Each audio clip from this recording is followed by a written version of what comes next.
everyone, I'm the Baking Queen and welcome to my kitchen.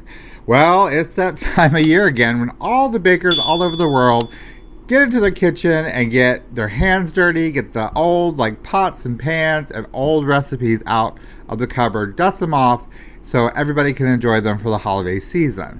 So I figured this is a perfect opportunity for me to share with you one of my favorite recipes. Now, this is a recipe for fudge. Now, I know there's a bazillion recipes for fudge out there. This is one I've been using for quite some time, and it never seems to fail me. I feel like it's almost foolproof. It's like 99% foolproof. So I figured I'd share it with you, and feel free to use it.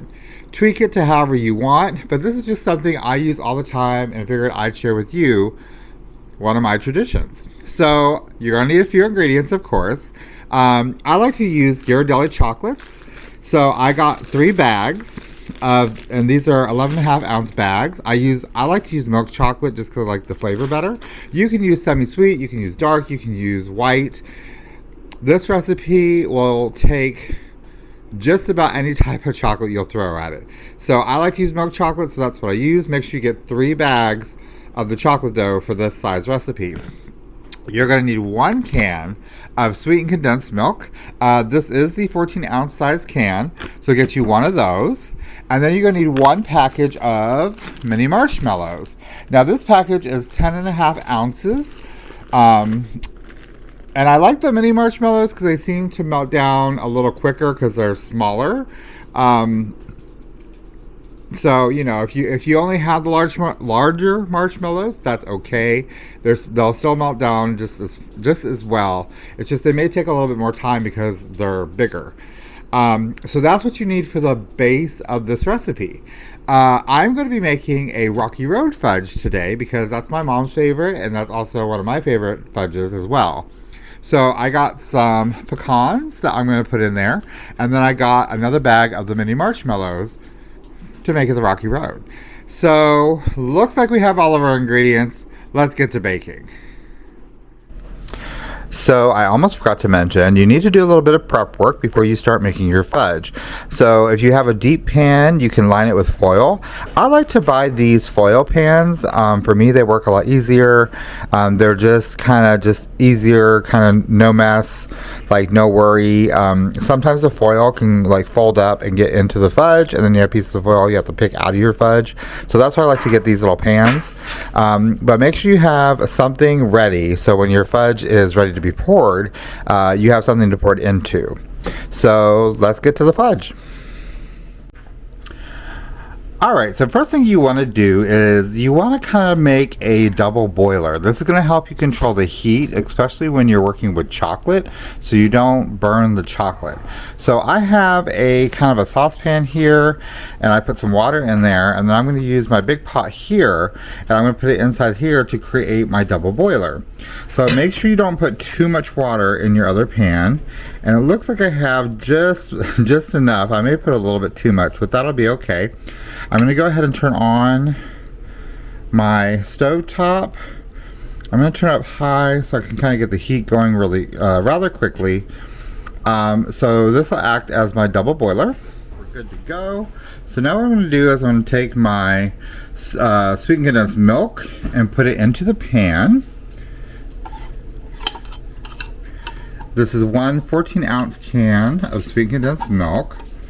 Make sure you scrape it out because usually it'll settle in the bottom of the can. So you want to make sure you get it all the product, as much of the product out as you can. Then I like to go ahead and throw my marshmallows in there as well.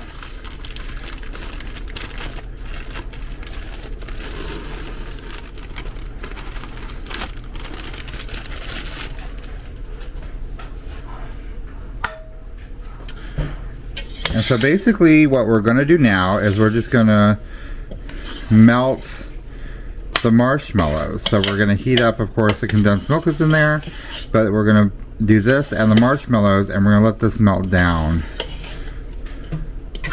first.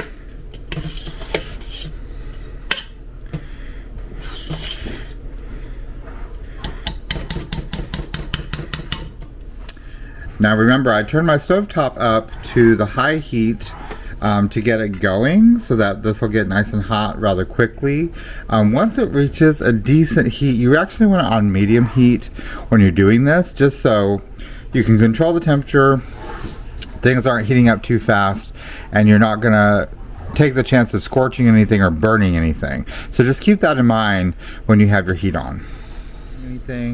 My marshmallows are starting to melt, which is a good thing. So you just kind of sit here and you keep giving them a little stir. Make sure you stir completely. You scrape the bottom really good, just to make sure nothing is sticking or settling, because then as it sits there, especially where the main part of your heat source is coming from, you'll get burn marks, scorch marks, and you don't want that. So just, you know, give it a constant stir, and you can see that it'll start melting down until you get kind of like this marshmallow cream look.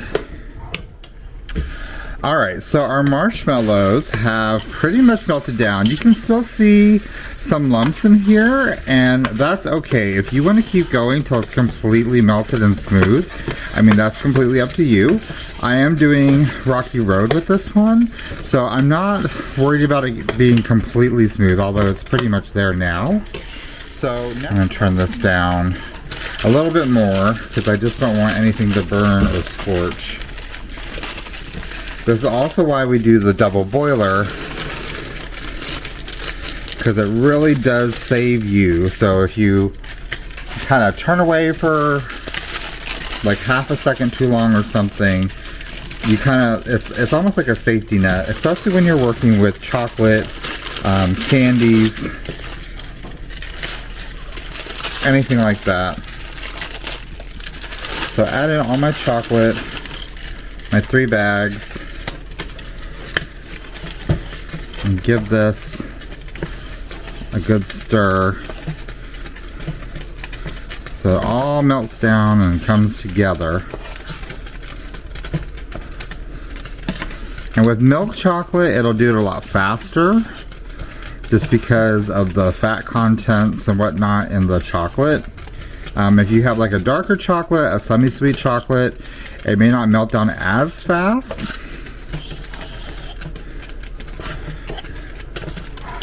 So I'm going to turn the heat off actually on this, but it should still continue to melt.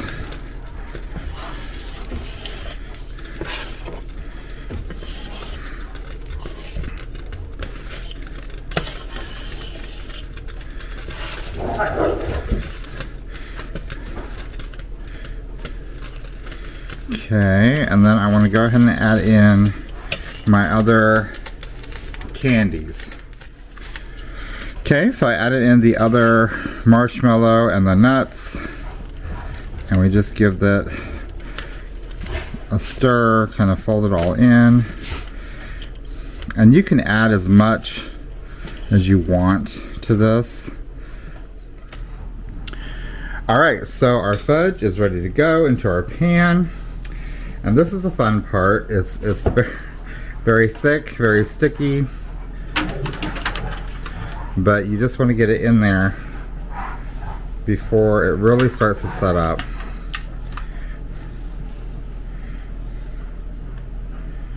Oh, look at that.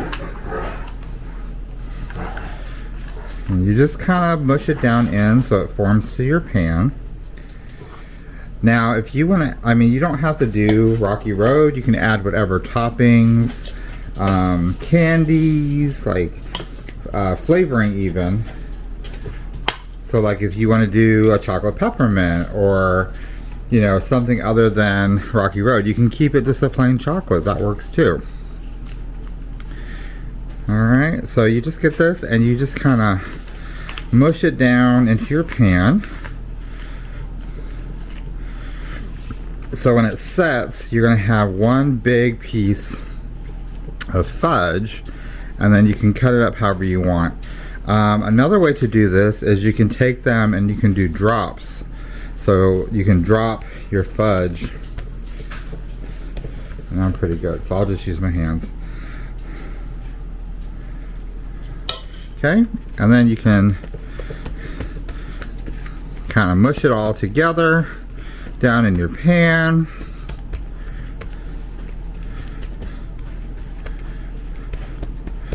So you're gonna have one big piece of fudge when you get done. I like to do it in the pan just because I like to be able to cut mine up later into squares. It just, I don't know, I like the look. It's easy to stack when you're putting it on a nice holiday plate or something.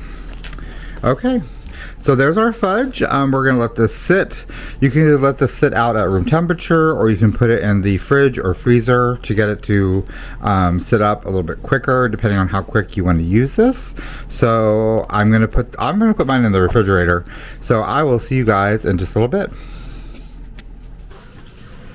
So our fudge is set up. I had it in the refrigerator to kind of help it set up a little bit. It's still got a little softness to it, which it should, but I don't want it too soft, so I can get it out of my container and chop it up. So I'm gonna try to find, usually I start with the corner piece, and it should come right out of this container. As long as it's set up properly, it should come out without too much of a struggle.